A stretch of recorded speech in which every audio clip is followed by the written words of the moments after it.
Hello, good people. Welcome, welcome, welcome, and welcome. I hope you have taken the time to subscribe. Whoa, yeah. Just subscribe. I know the name of the podcast is a bit scary, but trust me, there is the cherry on top. My name is Getrude Mungai, and I'm a lifestyle designer on sex and relationship. Welcome to Marriage is a Scam with a cherry on top.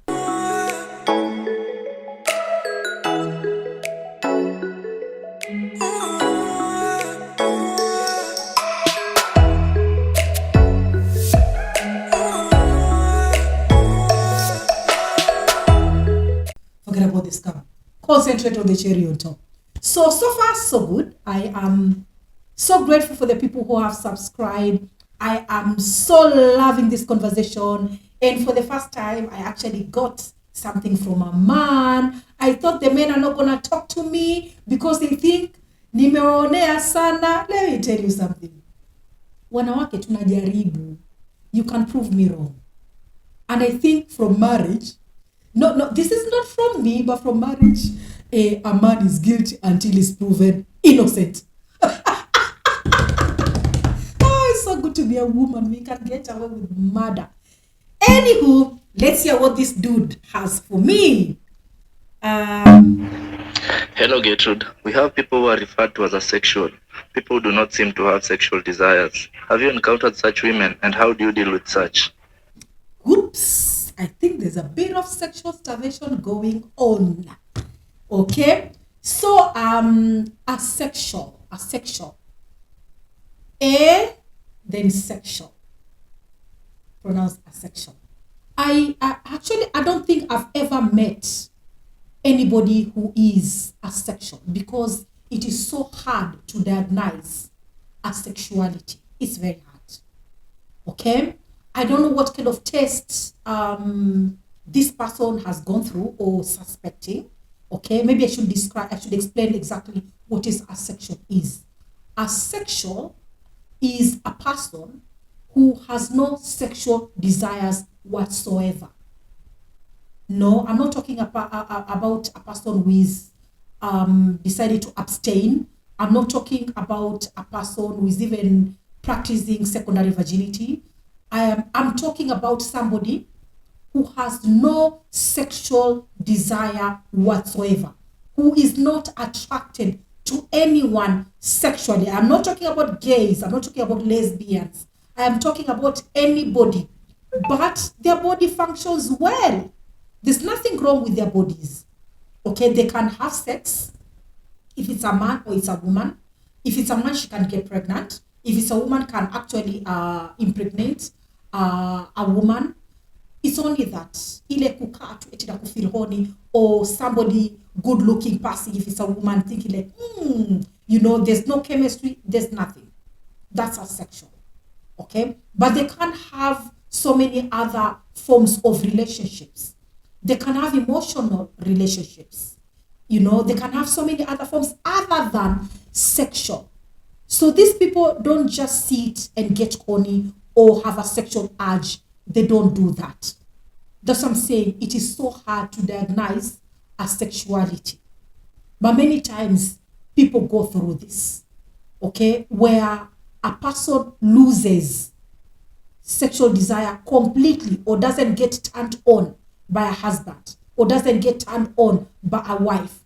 But this particular condition mostly affects women. It mostly affects women. So there are those ones who are born asexual, and there are those ones who become asexual within their marriage. Can we talk about those? Because I have met plenty of those people.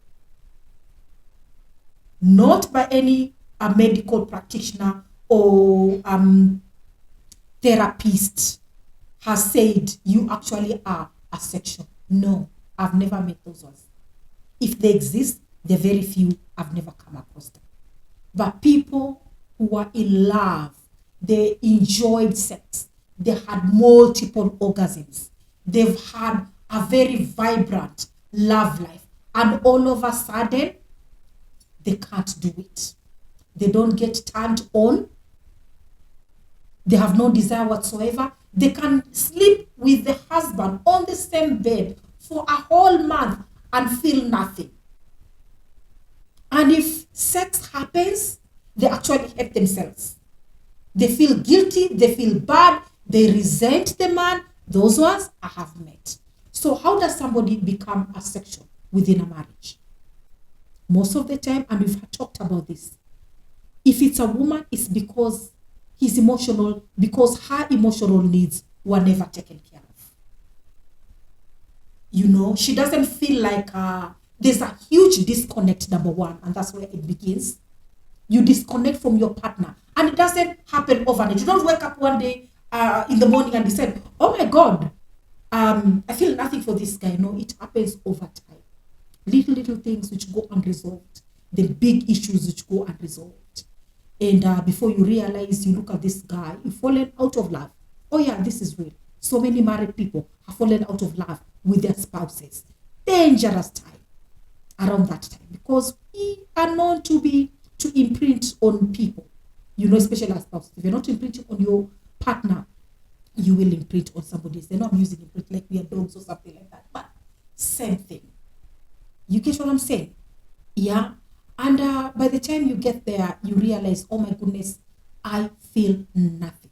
I feel nothing. So what is the cherry on top? Does it mean that your marriage is over?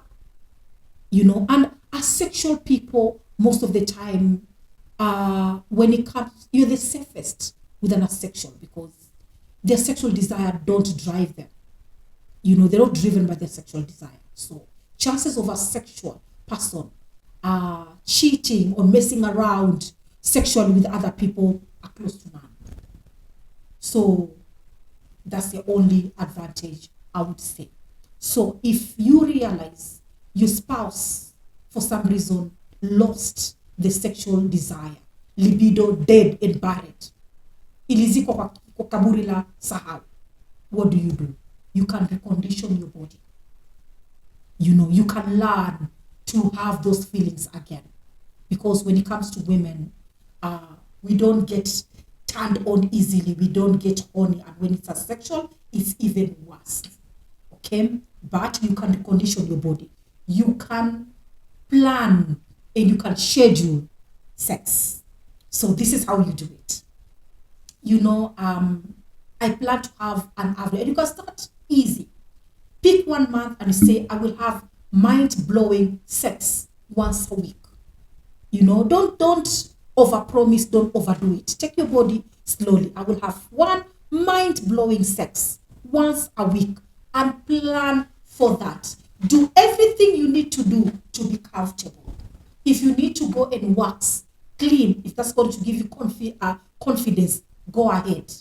You know, if you need to exercise to boost up your energy, if you need to do whatever it is to your body to give you that confidence, please go ahead. If you need a new lingerie or negligee, go ahead and get one. And then plan that particular day. If most of the time you're exhausted that particular day, take it easy. Even if you don't have to go to work, because this is a major investment to your marriage, to your bedroom. And then that particular day, plan. From the seduction, from touching, from kissing, you know, arm yourself with plenty of lubricant. Because if you don't get sexually aroused, it means you dry up. And dry sex is not enjoyable. You dry up, but not too much. Once a kuita majirani, you make starter sounds like, no. Sorry, I did that. Oh my goodness. I'm not saying, we don't want you waking up the neighbors, okay?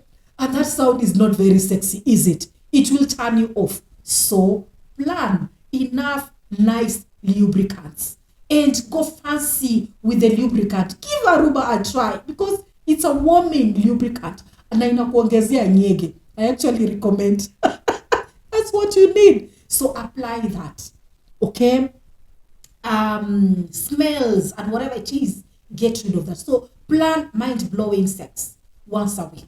Then the next month, up it, you know, for the next 2 weeks, I aim to do twice a week.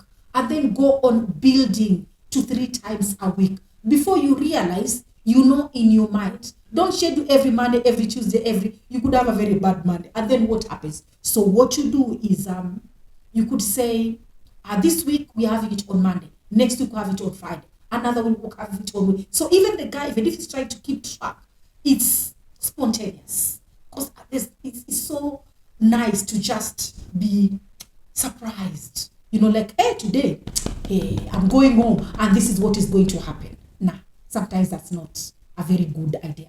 So, and then if you go to 2 weeks twice in a week, do it Monday, count 1, 2, and then you do it again, count 1, 2, just mix it up, then you mix it up a little, and you will actually enjoy.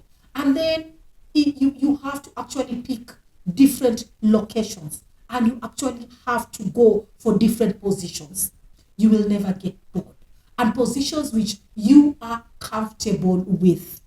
Okay? Whatever it is you do, make sure missionary position is the last position you go to before you actually finish. Why am I saying missionary? Missionary is comfortable, but to so many people, missionary is boring. Because every time I talk about missionary, everybody thinks I'm talking about man on top with Kifuchamende. I'm at the dead chicken syndrome. No. Missionary simply means man on top. While the man is on top, the woman can do so many things. As since we're talking about asexuality here, to the woman, as the woman is the asexual ones, I want you to participate. And that's why I said mind-blowing sex. You need to participate. So what do? Start with so many other positions. Aim at 5 positions. Anybody who's come for my sessions, they know. Mombasara is not Mombasara. You don't start with one and finish with one, even if it's a hot, nice position. You finish at least the 5th, by the time you're going to finish, is going to be the 5th position. So start with something like a different version of doggy. From a different version of doggy, then go to side by side. From side by side, then go to woman on top. Woman on top, aim to do 2-3 variations. The best is actually legs apart. And from legs apart, plow him. Hold him close with your feet, with your legs. After that, then just spread wide open. No man can resist that. And you're not talking about sizes. A story for another day, because if I go to sizes and ladies, you will use all sorts of excuses. So we'll pick another day where we'll talk about different sizes so we can enjoy. So to me, that is your cherry on top. Okay, but find out, why has she lost? Actually, why isn't she aroused or attracted or turned on by you? Sometimes majority of the women I've spoken to, many times they say, my husband behaves like a child. No woman is gonna be turned on by a man who behaves like a child. We are always told the men are supposed to be the head of the family. And then sometimes you're told we treat our husbands like children. It's very confusing. Which one is it? Are you the head of the family or are you the child? It just doesn't make any sense. I'm not going to call my husband, this is my firstborn child. No, it's going to confuse him too. He's the head of the family. Let's stick to that. And if he's the head of the family, trust me, multiple orgasms will come your way. If it's the child, you will become asexual. Thank you once again for tuning in. My name is Getrude Mungai, and I'm a lifestyle designer on sex and relationship.